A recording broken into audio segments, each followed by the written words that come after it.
আর 22শে জানুয়ারি রাম মন্দির উদ্বোধনের দিন বিভিন্ন রাজ্যে ইতিমধ্যেই ছুটি ঘোষণা করা হয়েছে, কিন্তু এ রাজ্যে যাতে ওই দিন ছুটি ঘোষণা করা হয় তার আবেদন জানিয়ে মুখ্যমন্ত্রীকে চিঠি দিলেন বিজেপি রাজ্য সভাপতি সুকান্ত মজুমদার।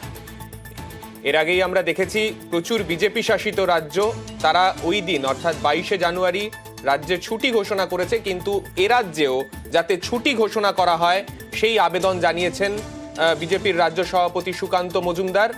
তিনি মুখ্যমন্ত্রীকে চিঠি দিয়ে সেই আবেদন জানিয়েছেন। আমাদের প্রতিনিধি ভেঙ্কটেশ্বর লাহিড়ী রয়েছেন আমাদের সঙ্গে। ভেঙ্কটেশ্বর, ঠিক কি আবেদন তিনি করেছেন, কি লিখেছেন তাতে?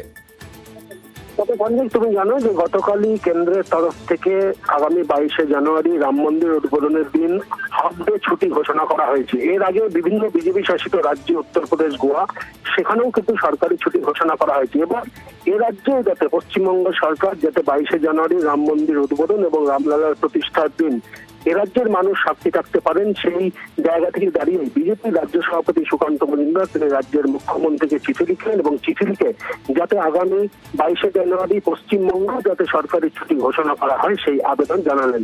সব মিলিয়ে বলা চলে যে একে একে আমরা দেখতে পেয়েছি যে বিজেপি শাসিত রাজ্য, তারপরে কেন্দ্রের তরফ থেকে হাত ছুটি ঘোষণা এবং এবারে এ রাজ্যের প্রশাসনিক প্রধান তার কাছেও সুকান্ত মজুমদার তিনি আবেদন করলেন যাতে সোমবার দিন 22শে জানুয়ারি রাম মন্দির উদ্বোধনের দিন সরকারি ছুটি ঘোষণা করার ব্যাপারে তিনি প্রয়োজনীয় উদ্যোগ হন।